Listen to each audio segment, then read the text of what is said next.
कि वो परमात्मा किस उद्देश्य से यहाँ आया करते थे, वो किस लिए आते हैं भगवान यहाँ पर।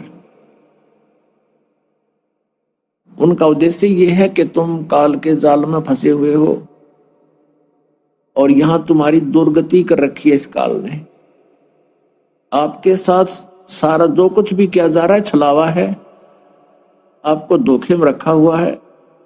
मनुष्य जीवन प्राप्त करके प्राणी परमात्मा पा सकता है और इस मनुष्य जीवन में इसको इतना मूर्ख बना दिया। और वैसे ये इंटेलिजेंट समझता है, लेकिन सबसे बड़ा धोखा इस मनुष्य जीवन में इस प्राणी के साथ। अब जैसे आज हमारे को ये मिट्टी के खिलौनों से खेलने की आदत डाल दी। जैसे एक कार ले ले,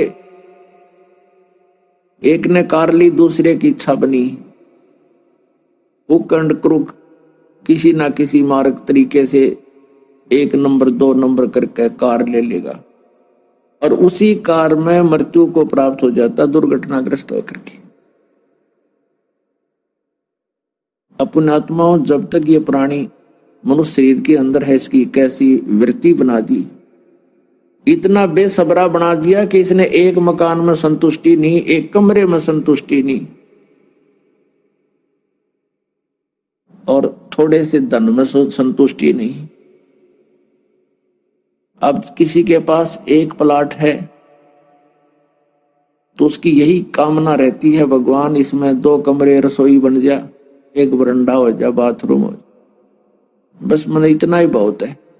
अब जब वो बन जाता है फिर क्या सोचता है कि एक बेटा और है, एक प्लाट और हो जाता बहुत अच्छा हो, वो प्लाट भी हो जाता है।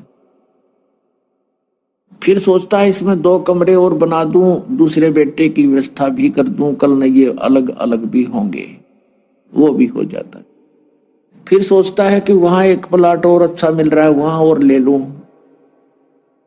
और ऐसे जोड़ जुगाड़ में इसका यो टाइम पास करवा देता है। काल के विष का मृत्यु हो जाती है और फिर वो व्यक्ति कुत्ता बनकर उन्हीं कोठी मकानों के साइड में बगल में बैठता आकर के, गली में अंदर प्रवेश नहीं कर सकता।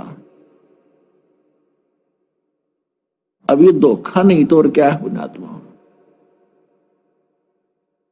आज तक हमें ये ज्ञान मिला नहीं और किसी साधु संत ने वैसे औपचारिकता से ज्ञान बताने की चेष्टा भी की और हम प्रेरित भी हो गए, तो उनके चिपक गए उन नकली गुरुओं के। उनके पास वो मोक्ष मार्ग नहीं था जिससे ये जन्म मरण और इस धोखे से पीछा छूट सके। तो वो काल के दूत हैं। ये जो ज्ञान और ये समाधान, ये तो पुण्यात्मा आपका ना जाने कौन से जन्म जन्मांतर के इतने पुण्य हैं जो आपको ये सहज में मिल रहा है। धन है आपके माता पिता को जिनसे जन्म हुआ, ये सत्कर मान लेना। ये कोई बालकों का खेल नहीं है। हमारा कोई परंपरागत या कोई दादा परदादों के व्यवसाय नहीं था जो दास इस कार्य को कर रहा है। परमात्मा का आदेश है ये,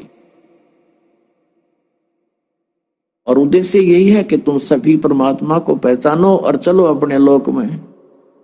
जैसे कल भी बताया था, कई अनाड़ी इस काल के रंग में रंगे हुए ऐसा भी ऑब्जेक्शन कर देते हैं कि यदि सभी यहां से चले गए तो पृथ्वी पर कौन रहेगा, वहां तो मर लिए पृथ्वी पर रह लिए सारी पे इकलाई। अरे ये और ग्रह धक्के खान भटक रहे हैं, ऊपर घूमते रहेंगे, यो भी एक ग्रह है पृथ्वी, वो सारे खाली पड़े, ये भी पड़ी रहेगी खाली। बता, इस बिना के आंट लग रही है तो कैद है, जेल है हमारे लिए। और जेल में कोई ये कह सभी खाली होगी जेल, सभी अच्छे आदमी हो जाएंगे और जेल से निकल जाएंगे, तो जेल में कौन रहेगा? उसमें की तो और बना देंगे कोई स्मारक बढ़िया सी, बढ़िया और व्यवस्था कर लेंगे। जरूरी है उसमें वो जेल में रहना। तो पुण्यात्मा हम सतलोक चलेंगे, और यहां जो रह रहे हैं ये बिल्कुल गंदा लोक है, ये अच्छा स्थान नहीं। कल भी आपको बताया था हम क्या मांगते हैं। यदि कोई गांव का सरपंच बन जाता है, उसकी चेष्टा होती चेयरमैन बनूं। चेयरमैन बन जाता है तो सोचा ही खूब पॉपुलर हो गया तो एमएलए की टिकट ले। एमएलए भी बन जाता है। एमएलए बनने के बाद सोचता है मंत्री बनूं, और मंत्री बन जाता है। फिर सोचा नई बात बनी, अभी पराधीन हूं मुख्यमंत्री के, मैं मुख्यमंत्री बनूं। अब मुख्यमंत्रियों की क्या दुर्गति है। यानी राजा जो होता हो जाता है वो कितना दुखी है। परमात्मा कहते हैं कबीर जी, राजा को सुख सपने में भी नहीं हो सकता। जैसे एक परिवार का मुखिया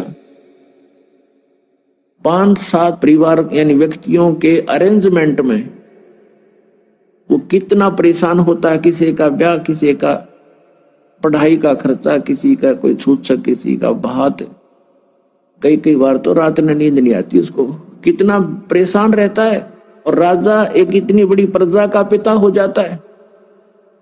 कहीं कोई एमएलए कुछ कर रहा है, कितना कोई स्ट्राइक हो रही है, कितना अकाल गिर गया, कितना फ्लड आ गई, कितना ओड़े पड़ गए हैं, उसको नींद सपने में भी नहीं आती, गुटी लागे पड़े रात में। और हमने नो दिखा बड़ा तो ठाठ कर रहा है, नहीं। ये हमारी अज्ञान सोच से हमें वो मौज में दिखाई देता है।